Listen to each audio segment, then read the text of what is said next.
seandainya pertama mencari tempat pendidikan anak, yang paling penting pertama sekali untuk dilihat adalah apa manhajnya, apa metodenya, apa pelajaran yang mereka ajarkan. Setelah itu siapa yang akan mengajarkannya, siapa yang ada di sana itu.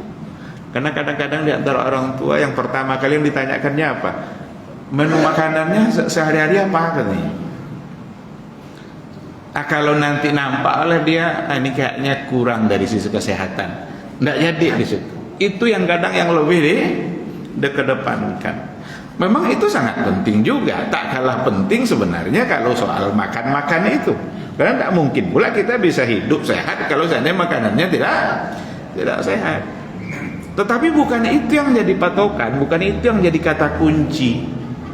Ulama-ulama dulu kalau kita baca sejarah belajar mereka, ada yang sehari semalam tidak makan, itu biasa aja, sehat aja dia.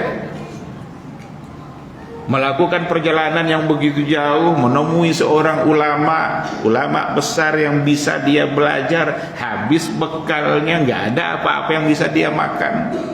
Ada yang kadang-kadang memakan roti kering yang dicelupkan dulu baru lembut. Kalau tidak dicelupkan ke air, tidak bisa digigit roti itu, begitulah kerasnya. Karena padang pasir itu kan panas kan. Nah, diambil air putih biasa, dicelup-celupkan, dimakan, lalu lanjutkan perjalanan. Begitu mereka. Yang penting mereka bisa sampai menuju tempat yang dia inginkan. Jadi bukan persoalan kira-kira asramanya punya AC atau tidak. Nah, kalau tidak punya AC, tidak jadilah. Boleh kita hidup seperti itu, tidak apa-apa, tapi bukan menjadi satu kata kunci, kata utama. Yang paling utama adalah apa yang akan dia dapatkan di situ, siapa yang akan mengajarkannya. Dan itu adalah sangat penting sekali, karena dia akan berada di situ, dan kemudian orang tua harus berupaya untuk berubah sesuai dengan apa yang dia inginkan kebaikan untuk anaknya itu. Datanglah nanti orang tua nengok anaknya atau jadwal pulang umpamanya. Di sekolah dia diajarkan yang baik-baik. Anak-anakku, kata guru-guru umpamanya, kata ustadz-ustadznya, anak-anakku, hendaklah yang kalian dengarkan selalu adalah Al-Quranul Karim. Janganlah kalian pernah mendengarkan hal-hal yang tidak baik. Datang masa libur, pas libur dibawa anak pulang oleh orang tua.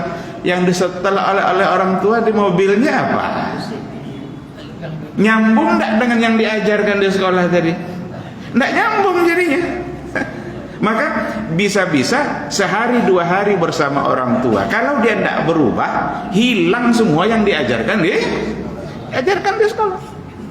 Nah, jadi di sini dikatakan sebagai kata kunci memang adalah al-qudwatu minal abawain. Itu sangat penting sekali. Kedua, contoh dari orang tuanya. Diajarkan pula lah di sekolah umpamanya, anak-anakku, Islam itu mengajarkan kita agar menjauhi khamar. Khamar itu hukumnya haram, karena itu adalah bisa memabukkan dan bisa merusak akal dan pikiran kita. Dan dianalogikan nanti khamar itu dengan beberapa hal yang sama mirip nanti akibatnya. Apa contohnya? Rokok umpamanya. Ini selama pulang dari menjemput anak dari sekolah, habis 2 batang rokok. Apa aja?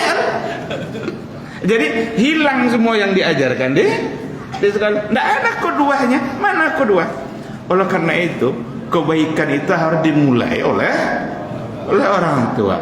Sebagaimana dulu Rasul memulai semua kebaikan yang dia ajarkan. Bahkan dipanggillah oleh Rasul itu keluarga-keluarganya, "Hei Fatimah, hei Safiyah, Allah bilang begini, kalian wajib terapkan itu." Rasul, kemudian keluarganya, setelah itu baru disampaikan oleh Nabi kepada orang banyak, karena itu memang panduan untuk semua orang. Apalagi di zaman yang memang kita punya tantangan-tantangan yang luar biasa, teknologi yang sudah semakin canggih, yang barangkali semua kita merasakan ini. Bagaimana itu berpengaruh besar bagi kehidupan kita dan bahkan juga lebih besar lagi pengaruhnya bagi kehidupan anak-anak. Maka memang kita harus lebih banyak memohon kepada Allah Subhanahu wa taala, berdoa kepada Allah agar tetap selalu diberikan kemampuan untuk menghadapi apapun tantangan zaman. Jika memang merusak, hendaknya Allah memudahkan kita untuk menjauhkan diri kita dari semua hal-hal yang merusak.